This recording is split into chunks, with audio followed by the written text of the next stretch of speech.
Parang na-overreact yung ano doon, police. Binunutan niya na kaagad. Parang ang pangit naman nung hindi dapat gun holder siya nun kasi madalis siyang kumuha ng baril. Hindi tama.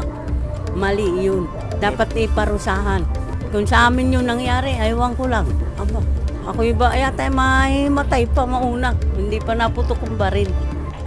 Actually, nasa bike lane siya eh. Umiwas lang yung yung bike. Masasagi talaga siya kasi siya eh. Kasi hindi mo pwedeng na baril na itutok lang. Mamaya yun, makalabit niya eh. Wala na.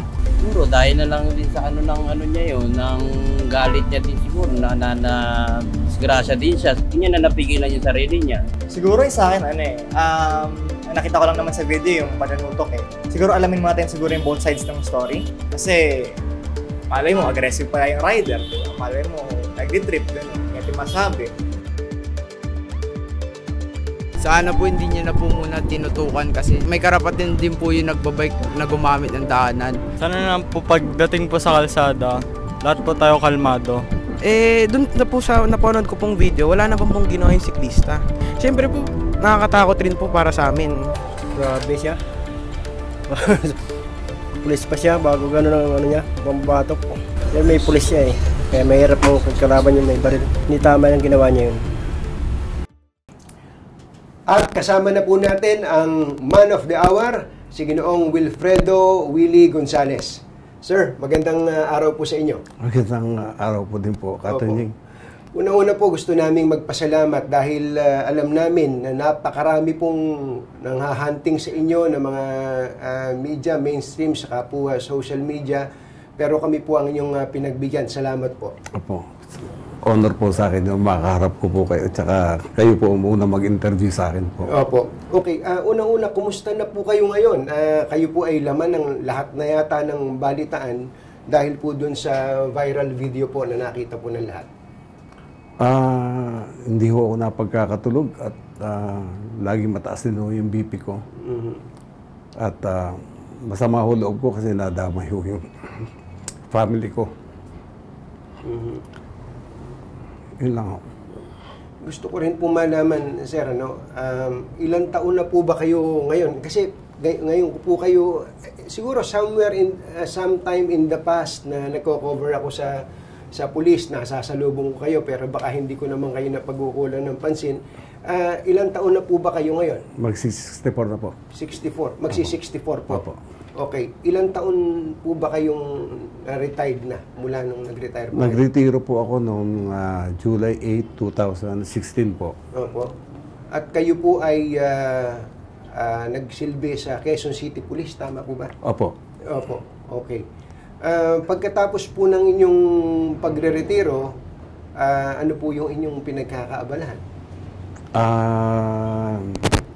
Naghanap po ako ng iba-ibang trabaho para masustain ko po yung gamot namin mag-asawa. Opo. So meron po kayong parang maintenance medicine, ano? Opo, marami po. Opo. At meron po ba kayong mga sakit, ganun? Marami po. Ang katunayan ay lahat ata na sakit pinamana ng magulang ko sa akin. Opo.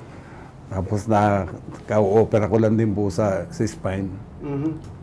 Ganun po, sa gulugod. Medyo delikado po yan pagka sa spine. Opo, delikado po talaga. Kailan po kayo na-operahan sa spine? February po, 2023 po. Parang sakit ho ng matanda yun, ano? Opo. Pero sa puso, kasi kaya ako tatanungin tungkol sa puso, uso nga po yung mga na-high blood ngayon. Sabi nga na, pagka sa init ng panahon, pagtaas ng presyon, umiinit din ang ulo mo. Meron po akong enlargement of the heart na hindi po siya gumagaling. Maintenance lang po ang iniinom po. Opo. Tapos meron din po akong asthma.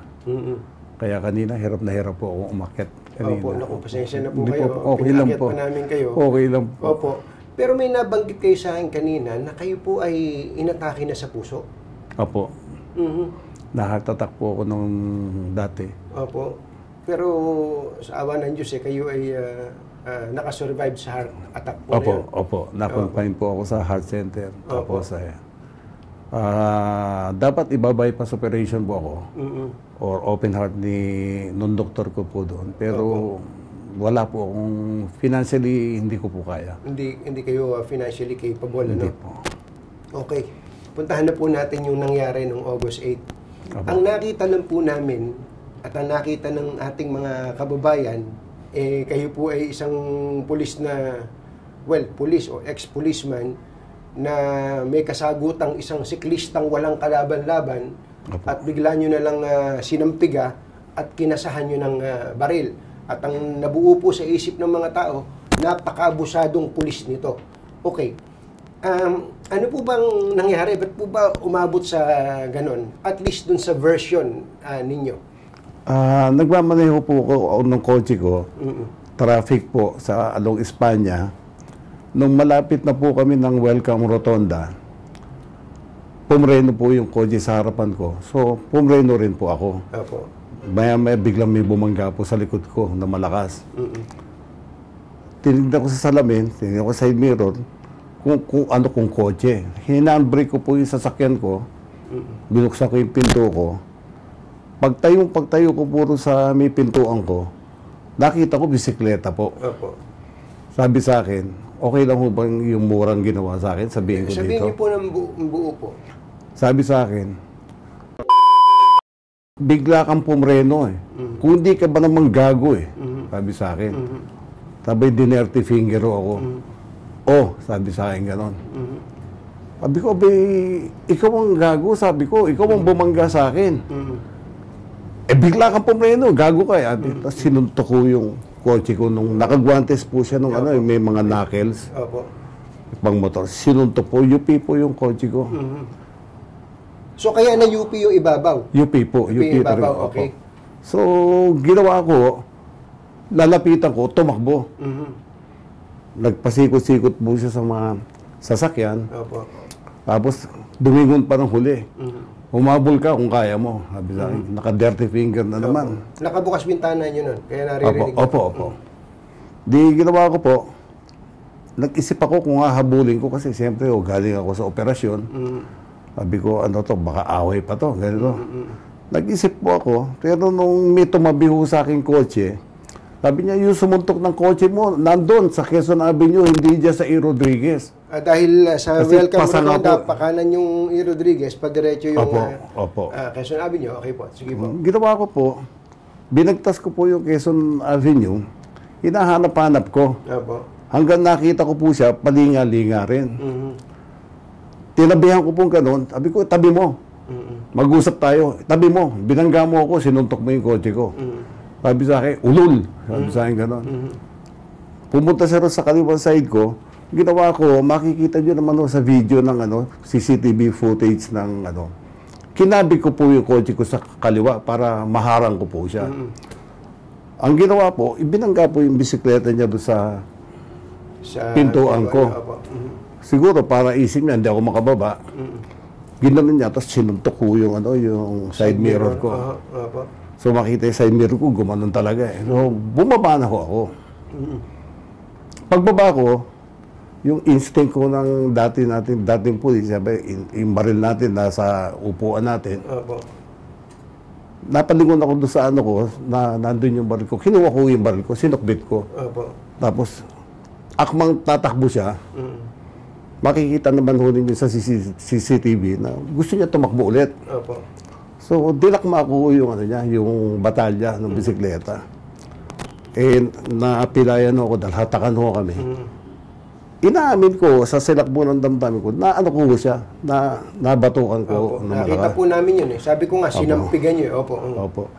Aminado po ako doon. Pero nung nakita ko po yung mukha niya na para akong dadambahin, yung siguro naman kailangan dumepensa din po ako. Matanda na po ako. May sakit ako sa puso, operado ako. Binunot ko yung baril ko, nagkasako. Para para huminto siya ng... Hindi niya ituloy yung naiisip niya. Yung iniisip niya nga atakihin ako. Para matigilan din po siya. Ganun lang po, pero wala po akong panunutok na ginawa.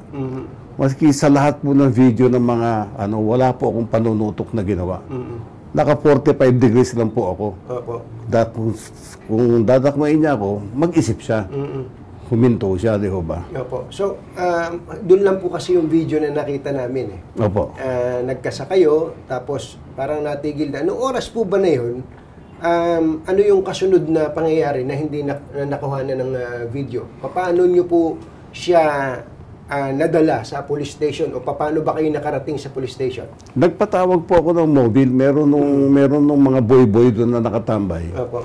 Sabi ko, pakisuyo naman, may mobile tayo sa sa Welcome Rotonda. Pakitawag lang, retiradong pulis ako, sabi ko. So, dumaya-maya, dumating naman ho yung mobile. Opo. Tapos, nagpakilala rin ako. Tapos sabi ko, dalhin nyo kami sa istasyon. Ito yung bumangga sa akin, sumuntok, at bulangga ulit yung sasakyan ko. O sige sir, punta ko tayo sa istasyon. Pero pansamantala, sa traffic sector po tayo. Opo. Punta po kami ng traffic sector 4. Tapos hanggang Salaysay po kami. Tapos hiningan po ako ng job estimate. Siyempre, wala po akong maibibigay ka ng job estimate. Opo. Tinawagan ko po yung anak kong metalyer. Sabi nung anak ko, sila lumalaro yan kung ikakasama. Mga 12 to 15,000 yan, daddy. Sabi niya. Naririnig ko niya. Sabi niya, gano'n, tatawa-tawa. Sabi ko sa anak ko, hayaan mo lang tumawa-tawa. Sabi ko, hayaan mo lang. Ganun po. May tinawagan po siya. Parang otoridad okay lang ho ba sabihin niyo? Opo, sige po. Parang asosasyon ng brotherhood. Yung uso ngayon, yung Eagles. Opo. May tirawagan siya. Narinig namin ng mga ibang pulis na sabi niya, hindi kasi hinarang ako eh. May baril. Tinutukan ako. Okay lang ba sabihin ko, ganun, tinutukan ako. Sabi siguro nung kausap niya sa pinagbabayad ka pala. Sabihin mo di ba? Baka ho ganun yung turo. Hanggang pumasok siguro sa isipan niya, hindi, tinutukan mo ako eh. Sabi ko, wala sa video niyan, panunutok. Bumunot ako, kinasahan kita kasi patanda na ako, operado ako. Tapos, yung akto mo kasi, yung mata mo nanlilisik. Sabi ko, parang susugurin mo ako, kaya ako nagkasa. Sabi ko. So, ganun po kahinahon yung usapan niyo, kung paano niyo sinabi sa akin yan. Walang sigawan, walang mataas na... sa traffic po. Opo, ganun. Nasa traffic... sa traffic division po, ganun po. Opo. Mahinahon po. Mahinahon po yung usapan mahinahon niyo. po. Opo. Pagkatapos po, meron po kasing sinasabi si Attorney Raymond Fortun, na isa ring siklista, and apparently, siya yung gustong mag-represent dito po sa siklista po na to, na pinuwersa nyo raw po itong siklista na pumirma ng isang kasunduan para kayo parang lumitaw na kayo nagkapatawaran. Ano po ba totoo doon? Pinuwersa nyo ba ito? Kinalagkad nyo ba ito? Papunta hindi po. Wala pong katotohanan po lahat yun. Yun nga yung mga sinasabi ni Attorney Fortun, masyado pong puno ng kasinungalingan. Masyado pong naapektuhan ako at ang pamilya ko. Wala pong nangyaring pilitan. Ang katunayan po niyan, may video po ang Station 11 doon sa investigation room. Makikita niyo ho doon kung paano siya humihingi ng tawad para hindi na siya magbayad ng damage ng kotse ko. Makikita niyo po, lahat po ng anak ko, inaakap niya yung kamay, inaakap niya kami. May video po ako, ibibigay ko po sa inyo. Paano po niya sasabihin na pinilit, pinwersa o ano? Maski yung mga pulis po, na na-offend po doon sa sa statement ni Attorney Fortun. In fact, willing nga po silang mag-affidavit Sa kung ano ang nangyari. Sa kung ano ang talagang tunay na nangyari. Opo. Wala pong pilitan, wala pong nanakot. Kusang loob po kaming gumawa ng pumirma kami pareho. Nilagay po namin yung cellphone number namin pareho. Ganun lang po, kasimple. Meron po ba siyang binayaran nung oras na yun? Yung sa bayad po, naglabas po siya ng 800. Opo. Sabi niya, may 800 ako dito, sir. Sabi niya. baka pwede pong kunin ko yung 200 pangkain ko. Ito pong 600, ibayad ko muna sa inyo. Sabi ko, wag. Hindi ko tatanggapin yan. Sa kwento mo pa lang, sabi ko, hirap ka rin sa buhay. Sabi ko. Ako naman, kahit pa paano, may kakainin naman ako. Sabi ko. Kumbaga, pay when able na lang, natawa ako. Patawa na lang ako. Pay when able na lang, sabi ko, kasi pag naghiwalay naman tayo, pwede naman din na tayo magkita, hindi ka na makapagkita sa akin eh. So, okay na yun, sabi ko. Hindi ko po alam kung ano ginawa niya rin sa sinasabi niyang hiningan ko siya sa gasgas ng kotse ko o binayaran niya ako. Wala na po akong alam doon. Hindi ko po alam. Siguro yung mga pulis naman pwedeng tumistigo na siguro hindi naman nila kukunin din yung pera noon dahil mukha ho talaga siyang kaya lang amoy alak ko siya that time. Okay. Paano po kayo naghiwalay? Yung binanggit na nag-quits na po ba kayo no? Paano niyo sinabing nagkapatawaran na ba kayo noon? Opo, pagkapirma po namin nung settlement namin na ginawa po ni Sargento Horta sa investigation room. Sabi niya sa akin, niyakap niya yung kamay ko. Sir, hindi ko na po uulitin yung na sasakyan. Sabi ko sa kanya, pangangaralan kita. Sabi ko, sa ngayong panahon na to, marami ang may kotse na may baril. Tandaan mo yan. At ang may-ari ng kotse, pag sinuntok mo ang kotse nila o hinampas mo, sa akin nga, suntok ginawa mo UP. Hindi ka nakakasiguro na hindi ka babarilin o papatulan. Hindi ako ibang tao na. Kaya itigil mo yung ugali mo yan. Masama yan, sabi ko. Payong payong kapatid yan, sabi ko, na nakababata. Hayaan niyo po, ititake ko po yung payo niyo ng seryoso. Sabi niya. Tumayo siya, niyakap niya yung kamay ko. Ganun. Nakita po lahat sa CCTV po yan. Sir, pwede ho ba mag-request? Sabi niya. Pwede ho bang papasukin niyo lahat yung anak niyo dito? Hihingi ako ng tawad sa kanila, isa-isa. May ganun pa pala. Opo. Sabi nung investigador, wag na rito, mas mapupuno to investigation room. Sa labas na lang. Kasi yung mga anak kayo sa labas sa salamin, Kasi lahat po ng anak ko, ang totoo ho niyan, ang malasakit po ng mga anak ko sa akin, kasi nga, galing ako sa akin patake. Lahat sila dumating ko doon. Nag-aalala sila sa akin, baka Ganun lahat ng anak ko nandun. Inisa-isa niya hawakan ng kamay, kamayan, hiyakapin ng kamay, humingi ng tawad. Lahat po yung anak ko, inisa-isa niya po. Sa madaling salita, naramdaman niyo ba sa kanya yung sinseridad nung paghingi ng tawad nung oras na yon? Sa tingin ko po, dahil ginusto niyang lahat ng anak ko, hingan niya ng tawad, tingin ko po, sincero po siya. Opo, nagsisisi talaga daw po siya. So, nagkahiwalay kayo ng maayos. Umuwi na siya? Opo. At kayo naman, umuwi na rin? Opo, umuwi na rin po kami.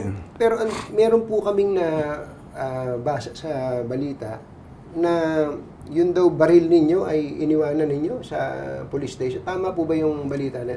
Yung baril ko po, hinanapan po ako ng papeles ng investigador. Nilabas ko po yung permit to carry ko, firearms registration, at saka yung LTOP ko po.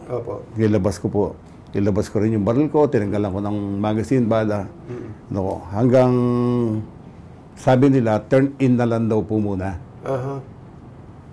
Kahit walang kaso. Walang kaso, opo.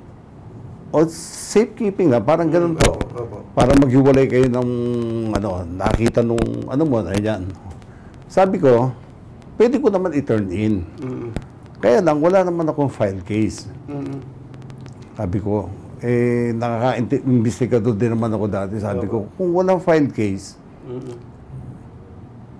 sabi ko kasi ng CEO namin, sige, sabi ko. Sabi pala ng CEO Siyempre, may respeto po tayo sa CEO. So, iniwan ko po, turn in. Pirmahan po kami. Tapos, iniwan ko yung baril ko, malis na po ako. So, ito po ay nangyari ng August 8? Opo. August 8. Pagkatapos ay naungkat nung lumabas yung video, Opo. halos 3 linggo ang nakalipas. Opo. Okay. Nung pong nag-viral yung video, anong naging reaksyon ninyo? Nagulat po ako kasi nasa trabaho na po ako. Nung may nagsabi sa akin, nag-text na, tignan mo yung cellphone mo, may nag-upload nung nung aksidenteng binangga ka at sinuntok yung kotse mo. Sabi ko, wala na yun, tapos na yun, tagal na. Hindi, may nag-vlog, sabi yung gano'n. Tinignan ko. Nakita ko naman po. Sabi ko, sino kaya ito?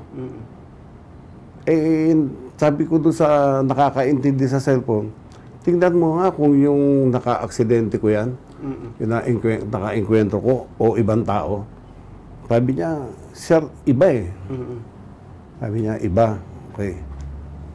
Maganda po yan, tanong niyo yan. Gusto kong samantalahin ito.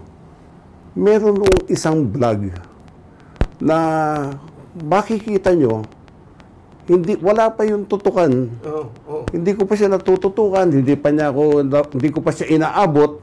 May nakakakuha na ng camera niya. May kumukuha ng camera. Yun nga gusto kong manawagan sa kanya. Bakit siya nakapagsalita ng ayan yung gago, tingnan mo yung gago. Ayan na yung tingnan mo. Tingnan mo, gago talaga. Ayan tingnan mo. Paano ho niya nasabi yung ganun nang wala siya nakunan na previous incident? Unang incident, meaning, ang ibig ko po sabihin, malamang sa malamang, nakunan niya nung suntukin yung kotse ko. O kaya hindi man niya nakuna, nakita niya. Palagay ko, nakita niya o nakunan niya ho. Dahil, bakit tumatakbo siya, sinusundan niya na ng camera yung kotse ko. At may comment siya na, ayan na yung gago, ayan na yung gago. Sabi niya, sino ho yung gago? Ako o yung nagsiklista? Di ba? Most likely, yung siklista tinutukoy niya dahil sinuntok yung kotse ko eh. Di ba? At nanakbo eh. So, yun sana nga ho, lumutang sana siya. Para masabi niya yung nasaksihan niya, no? Oo, para mailabas po yung nasaksihan niya. Opo. At kung ano man po yung video na nakuha niya, kung nakuna niya yung pagbanggat panununtok sa akin, unang insidente, na malinawan po lahat ng tao. Yun lang po ang Kaya ako po tinanong yun, sapagkat ang naging konklusyon, ang judgment sa inyo ng mga tao, walang yan tao kayo. Yun na nga po, ang masakit dun eh. Opo. Paano nyo po tinatanggap yung ganong klase ng reaksyon ng publiko? Ang una pong sinabi ng misis ko, mga anak ko, huwag na akong manood ng news. Dahil ayaw nila may mangyari sa puso ko. Pangalawa, i-deact ko na daw po yung FB ko. Para wala na akong makitang bad news. Kasi ang sasama daw ng comment eh. Sabi ng mga anak ko. Sabi ko naman sa mga anak ko, huwag yun ang patulan yung comment. Darating yung time, lalabas ang buong katotohanan na yan. Sabi nung isang anak ko, kung di ka magsasalita, paano lalabas ang katotohanan? Ang ginagawa nila, character assassination, ang sama-sama ng image mo. Sabi niya. Yung mga sinasabi ni Atty. Fortune, sobra, grabe ho. Hindi ko matake eh. Nagpakwento ho ako sa anak ko ng konti eh. Sabi ko, ano ba yung mga sinasabi ni Atty. Fortune? Di, ganun daw. Hanggang umaga, hindi na ako nakatulog eh. Sa sama ng loob. Meron po siyang nabanggit na, kung tama'y intindi ko, na tinatakot ninyo yung nag-upload ng video? Hindi ko nakakausap po yung nag-upload ng video. Hindi ko siya kilala. Wala po akong alam sa cellphone na yung tatakutin ko, yung ganun. Wala po akong ginawang ganun po. Kahit mamatay po buong pamilya ko, wala po akong ginawang ganun po. Wala po. Ngayon po, ano ang estado ninyo sa inyong trabaho? Dahil, kinukundi na kayo ng publiko, ng mga opisyal ng gobyerno, mga celebrity, mga senador. Yun ang pinakamasakit kasi mag-uumpisa na po siguro kung maghanap ng bagong hanap buhay. para ipambili kong gamot.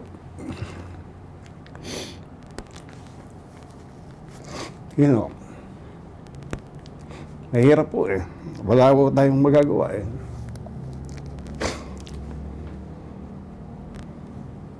Nasabihan na po ba kayo ng inyong pinapasukan na kayo po ay kailangan nilang tanggalin because of this controversy po?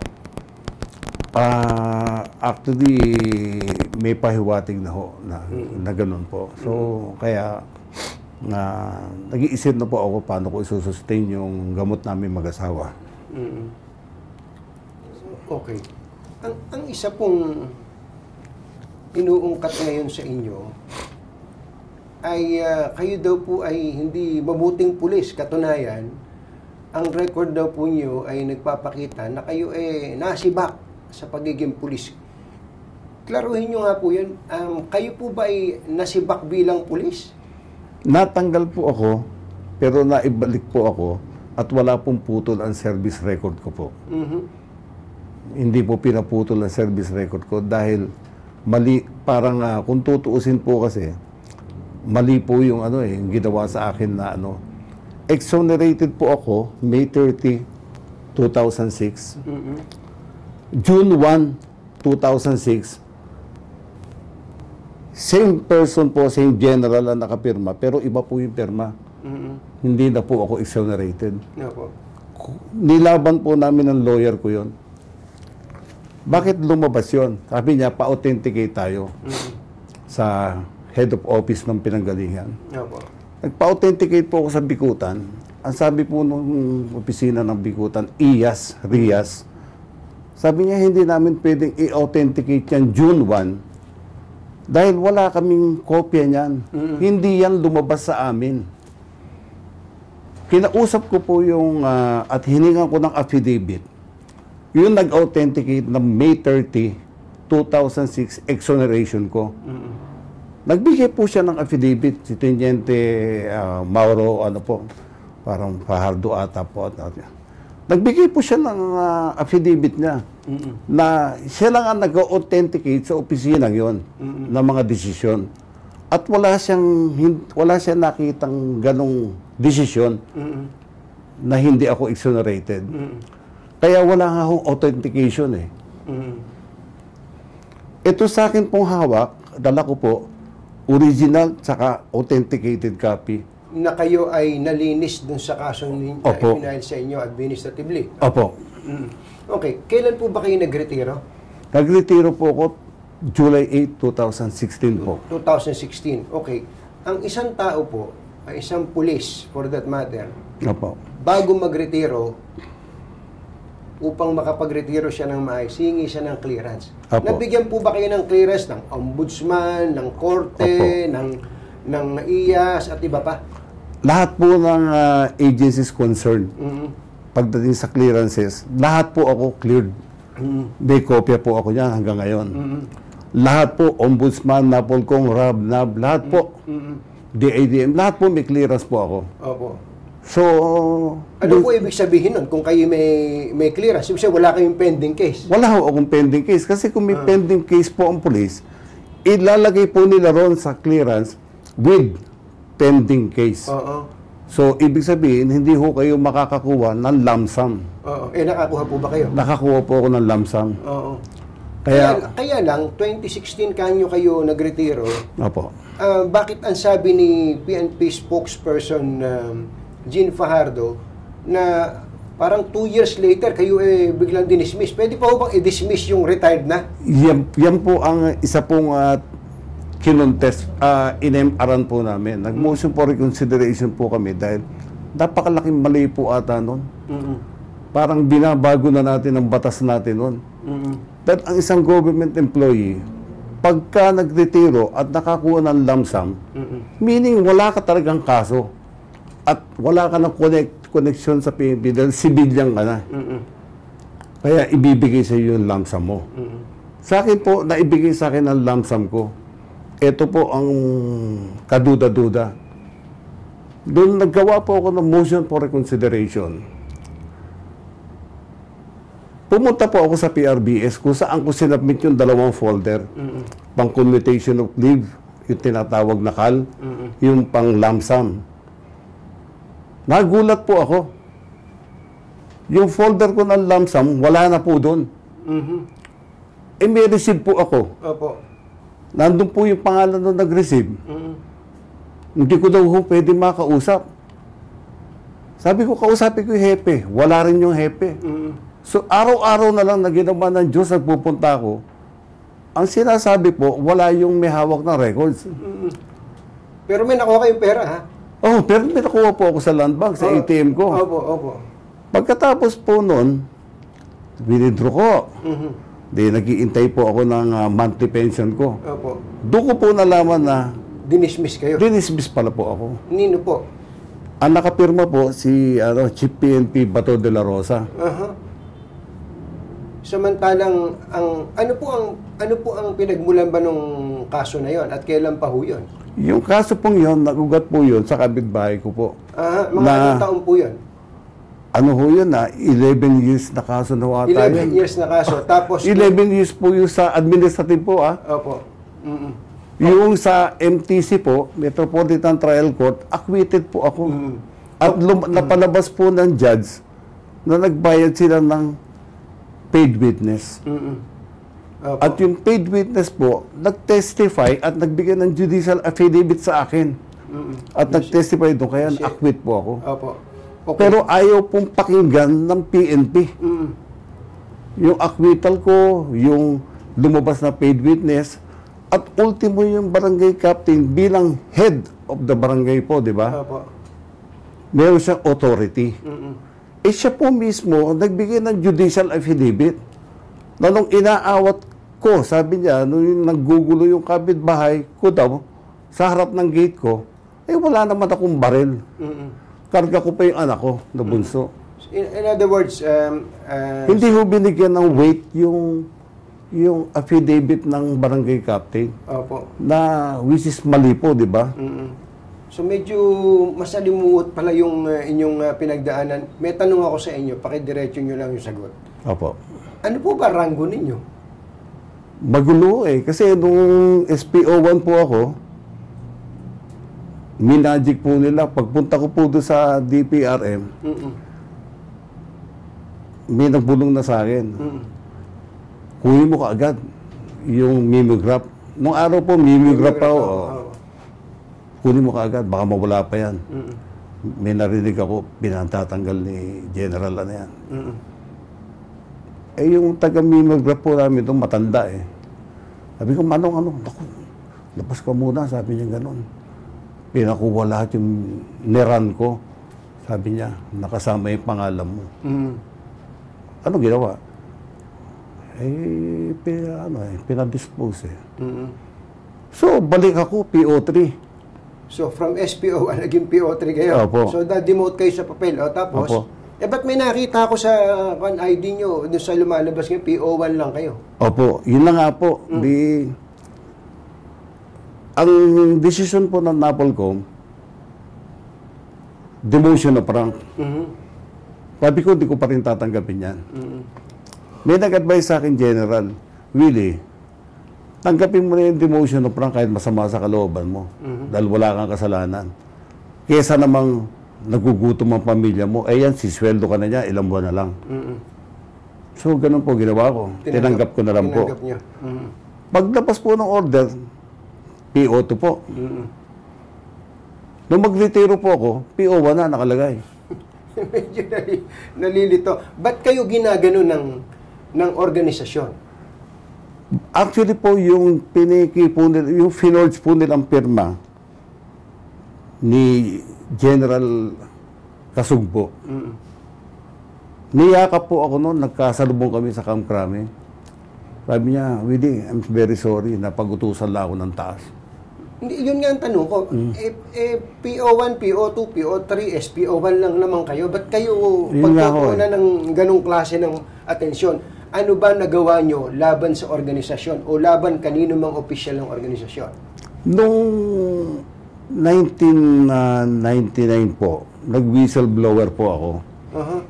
Ako po ang unang-unang police na nag-divulge ng drug recycling sa PNP. Ako po yun.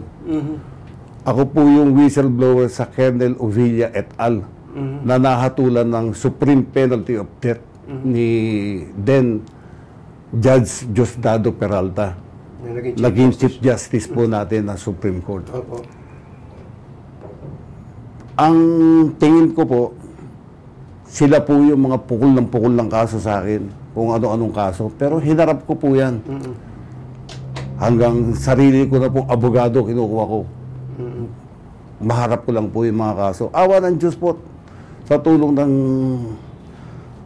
Ama, na ano po ako. Lahat po yan, exonerated po ako. Ilang kaso ho yun? Siguro, umabot po yung kaso ko ng mga 14. 14 na kaso na puro fabricated po. Na-absuelto po kayo sa... Absuelto po ako 14 na kaso. Matindi pala yun. Yung palang pagiging whistleblower nyo, nagresulta ng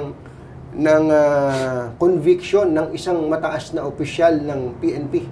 Ano po, 2 colonel, Dalawa pala. isang major, mga SPO4 po, tiniente rin po, meron. Lahat po sila nakulong po sa maximum prison natin, sa New Bilibid Prison. At hanggang ngayon nakakulong pa? Yung iba po namatay na po sa kulungan. Namatay na sa kulungan. Opo. Opo. At dahil po dun sa inyong ginawa na yon, tingin nyo binalikan kayo ng mga taong kaibigan nila o yung organisasyon mismo? Palagay ko po kasi nung pinipilit ko po yung palabasin yung katotohanan na exonerated ako, may isang full colonel po doon na nagsabi na nagpabitay ka eh. Hindi ikaw naman ang bitayin ngayon. Ganun po salita niya. Opo. Hanggang naging general po yun, hanggang nakapagretiro. Sa salita pa lang po niya, may laman na po ni Huba. May kamag-anak po ba sa mga nahatulan ng bitay? O baka naman kapatid niya o what? Hindi ko masabi. Basta ang salita niya po, nagpabitay ka ngayon, bibitayin ka namin. Opo. Ang tindi ng inabot ninyo. Pero alam niyo, lahat ng ito pinag-uusapan natin dahil sa isang insidente na nagkasakay ng baril, nabalik ang lahat. Opo. Dahil nga, ulitin ko, ang image po ni PO1, PO2, hindi ko na nga malaman kung ano rango niya.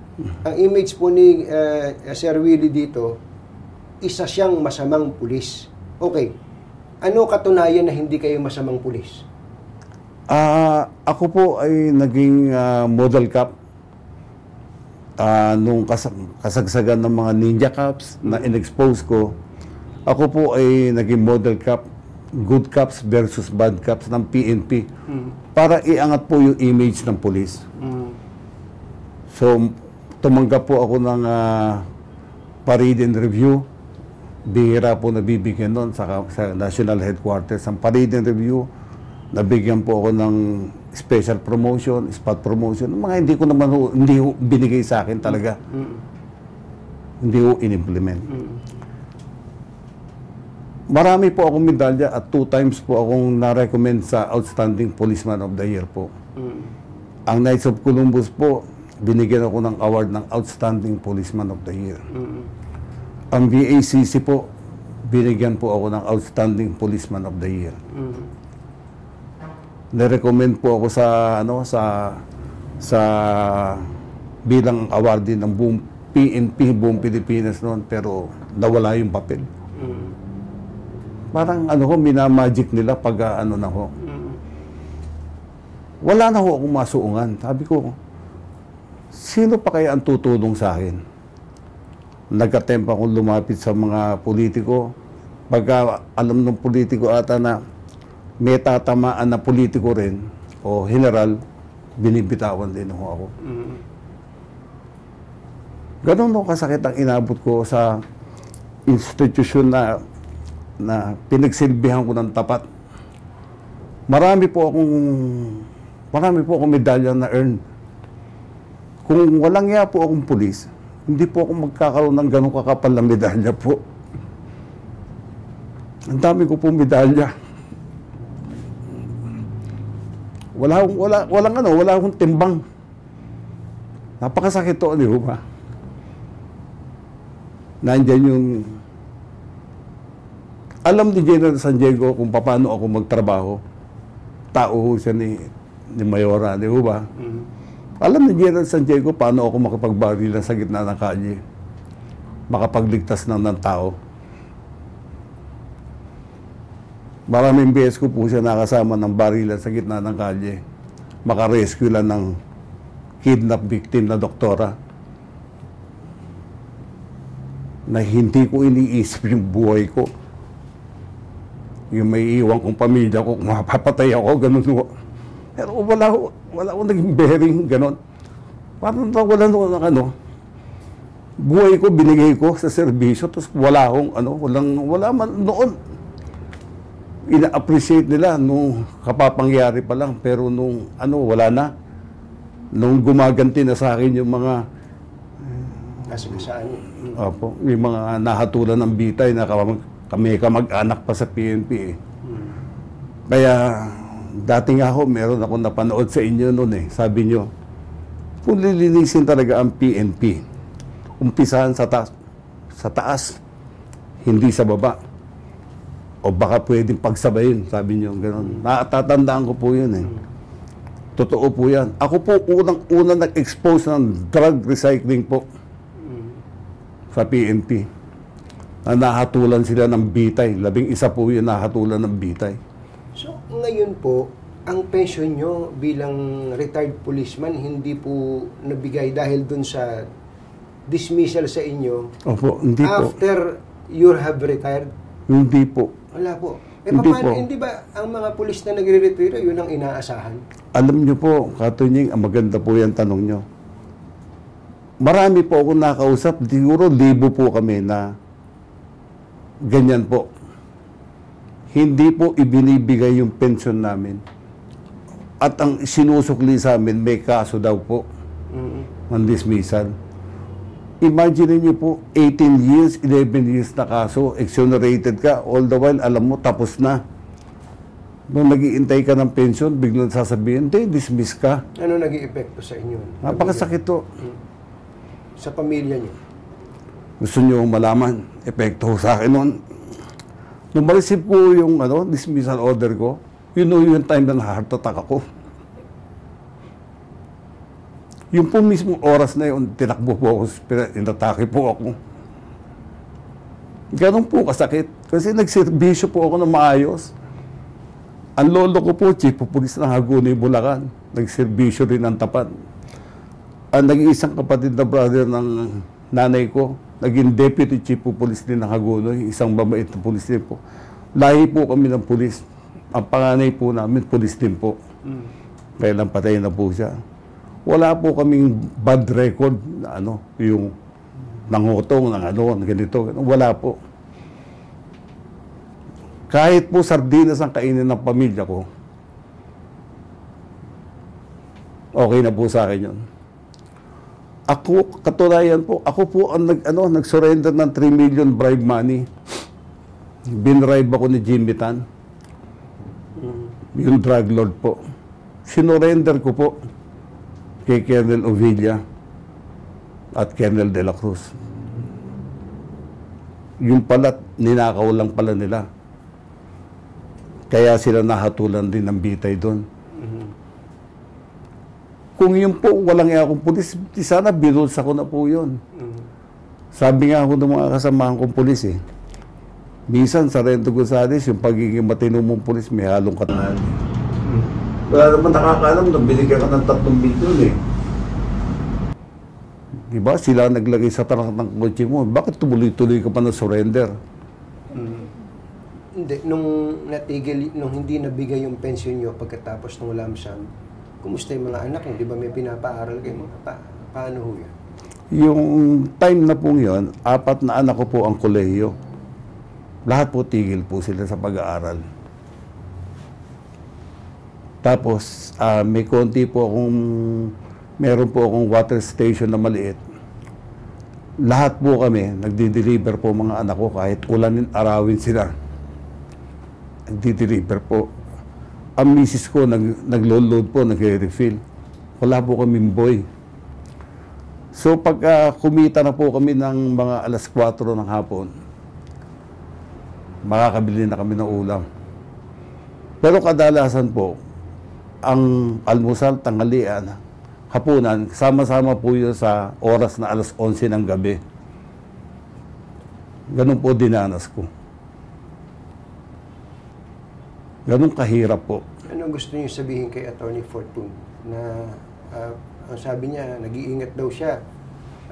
Humihingi pa nga siya ng panalangin sa mga supporters niya, mga netizen, dahil apparently ang insinuation niya, gagantihan niyo siya.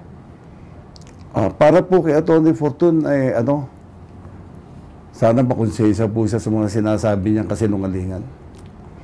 Napakasama ho ng mga sinasabi niya na baka hindi ho niya kayang patunayan kahit abogado siya. Kaya ko lahat tumpasan niya ng dokumento, Attorney Fortune, kahit magkaharapan tayo. Lahat ng akusasyon mo, dala ko lahat ng dokumento ko po. Maganda na nga po ito, binigay niyo opportunity sa akin, Katunying, na malaman ng PNP kung paano ako sinalbahin ng kapwa opisyal ko sa PNP.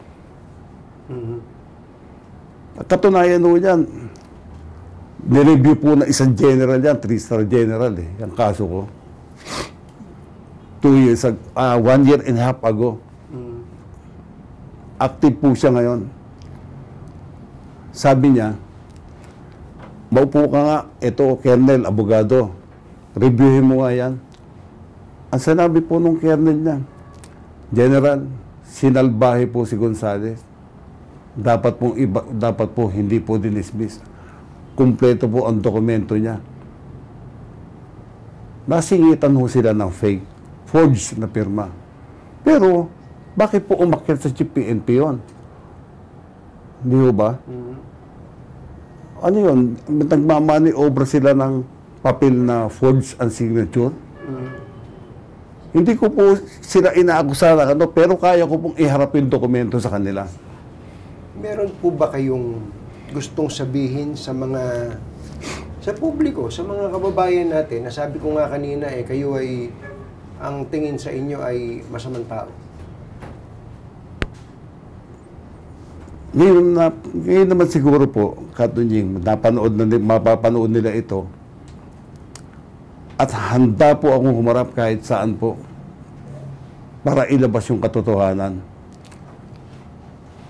Si Attorney Fortune, hinahamon ko siya ng harapan. Ilabas mo yung dokumento, sinasabi mo, lalabas ko dokumento ko. Pero magdahan-dahan ho kayo, Attorney, kasi nakakasakit kayo ng buong pamilya ko. Hindi lang ako buong pamilya ko Wala ho akong anak na hindi ko ginaid hanggang mula pagkabata hanggang paglaki. Wala ho akong anak na involved sa kalokohan o drugs. Wala po. Dahil alam nila ang mangyayari sila. Mahigpit po ako. At wala po akong anak na pwedeng ipagmalaki. Tatay ko, pulis. Hindi po pwede po sa akin yun. Yung ipagyayabangin ang tatay nila, pulis, hindi po pwede sa akin po yun. Meron po ba kayong pinagsisisihan sa nangyari noong August 8?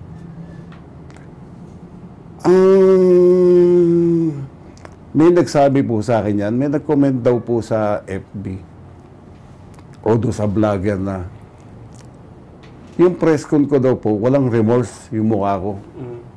Ang sagot ko po dyan, bakit kailangan ako magkaroon ng remorse? Wala akong kasalanan. The only problem, doon sa press con ko po, sinabihan ako na hindi, hanggang doon lang. Gustong-gusto ko po sagutin yung yung mga media. Pero hanggang doon lang po ako pwede daw. So, ganun po ang nangyari. Pero siguro kung yung press con pong yun, naging parang ganito na po at kayo po yun nagtatanong sa akin. Siguro nung pa lang po nalinawan na ng lahat. Pero ulitin ko po yung tanong. Nagsisisi po ba kayo dun sa ginawa nyo, lalo na nung nilabas nyo at ikinasa nyo yung baril nyo? Ang nararamdaman ko po kasi, mixed emotions po ako ngayon. Pero kung totally nagsisisi, dinepensa ko lang po yung sarili ko kung dadakmain niya ako. Dahil tingin ko po sa mata niya, sa tagal ko pong pagiging pulis at operatiba, tingin ko pa lang sa mata niya, susunggaban niya ho ako eh. Kaya nagkasapo ako ng baril. Hindi po ako nagsisisi tungkol doon po. Ito po ba, bukod sa hindi kayo makatulog, ito ba, iniiyak niyo ba itong nangyari na to? Ano po? Umiyak ba kayo dito? Nasaktan, gaano kasakit ang po totoo ito? po niyan, naiyak lang po ako nung nadamay na po yung mga anak ko, pamilya ko. Doon lang po. Kasi tayo po, mga ama tayo eh. Pinalaki natin yan, ayaw natin makagat nga ng lamok eh. Tapos minumura-mura lang sa social media. Tapos ini-invade yung FB account nila. Tapos binabash. Wala namang kinalaman yung anak ko. Katulad ni Atty. Fortune, ako na lang. Tirahin niya, wag na yung pamilya ko. Taka, wag naman yung walang katotohanan. Kasi sa isang abogado, masama ho yung ginagawa niya. Hindi ho tama yon. Meron ho tayong tinatawag na legal ethics, di ba? Pero parang yung ginagawa niyo, para wala siyang etiketa eh. Kung makapag-judge po siya, ganun-ganun na lang. Siya po kaya i-judge ko. Ano po kayang klaseng tao yung mga inabogaduhan niya? Mabubuting tao ba lahat yung inabogaduhan niya? Yan, balik ko sa kanyang tanong yan. Ididepensa mo yung tao na alam mong hindi maayos, nakapatay, etc. Ako, wala ako napatay. Nagkasalang ho ako ng baril, depensa ko lang ho. Dahil uulitin ko, senior na po ako, bagong opera ako, may sakit ako sa puso. Hindi naman ako papayag na masunggaban ako nun. Di mo ba? Yun lang. Pero during that, at that particular moment, kung kayo po sinunggaban, puputukan niyo ba? Puputukan ko po. Hindi po ako magdadalawang isip.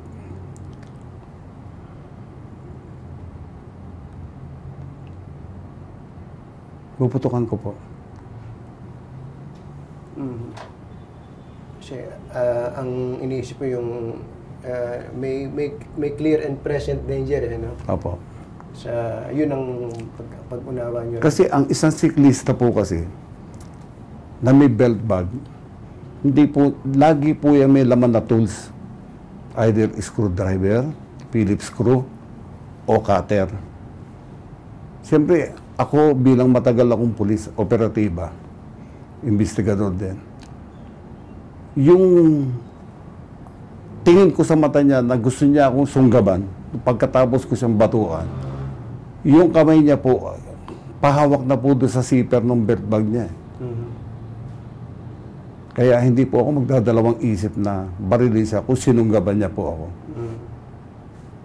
Kung ano kahinatnan, hindi ko na po masasabi. Sa cycling community po, meron kayong gustong sabihin?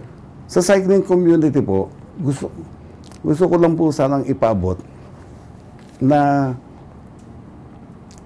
hindi po kung binigyan kayo ng bike lane ay pag-aari na ninyo yan. Dahil kung kayo po mismo, pag-stop, dumidiretso kayo, obserbahan niyo po. Di ho ba? Pagka nagkaroon ng tumpok-tumpok yung bisikleta sa bike lane, lumalabas po sila eh.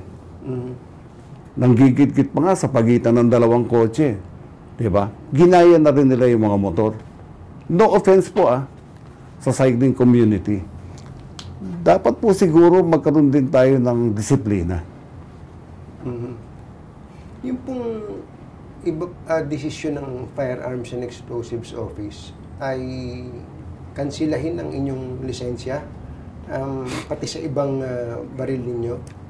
Nakarating na po sa inyo yan? Opo. Ang katunayan po, ako po kusang loob na nag-surrender ng mga baril ko po. Nagpunta po ako sa firearms po. Sinurrender ko po. Sa pangyayari po na to, ang lagi niyong binabanggit yung pamilya niyo. Lalo na yung misis niyo at mga anak niyo.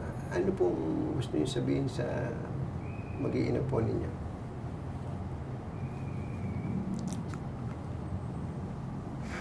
Mula po nung mag-viral po yan, pag nagsasalubong kami ng mga anak ko, lagi ko sinasabi, anak, pasensya na kayo. Sa misis ko, ganun din o. Pasensya na, nadamay kayo. Yung mga sinasabi ko na mga masasakit sa akin ng mga tao, siguro kung sila yung nasa akin katayuan, sila yung nakakotse na sinuntok yung kotse at dinerty finger sa mukha, siguro mararamdaman nila yung nararamdaman ko ngayon. Hindi ko yung karaka-raka na mag-judge sila ng ganun-ganun lang. At para dun sa mga nagbabalak naman ng mga tumakbo sa politika, huwag ko kayong sasakay sa issue ng ganun. Napaka-pangit po. Ano po mangyayari sa buhay natin sa Pilipinas kung sasakyan ninyo yung isang maling siklista? Sasakyan ninyo yung issue? Bibigyan nyo ng seguridad? Bibigyan nyo ng pera? Magsampalan ng kaso sa akin na nag-ayos naman kami ng maayos? Sasabihin nyo, pinilit ng mga pulis sa pilitangin ano? May video po ako. Makikita po ninyo sa video, maliwanag na maliwanag. Independent video po yan. Kuha po na CCTV yan ng istasyon ng pulis. Na inisa-isa niya kami lahat. Hinihinga niya kami ng tawad, mga anak ko. Yun po ba, hindi pa sapat? Pero ang dami na ho nasabi ni Atty. Fortun. Sobrang dami na ho na, sobrang sakit po. Pero kung meron kayong bukod sa pamilya nyo, kanino pa kayo humihingi ng dispensa dahil parang nadadamay dito? Naawa po ako sa mga anak ko.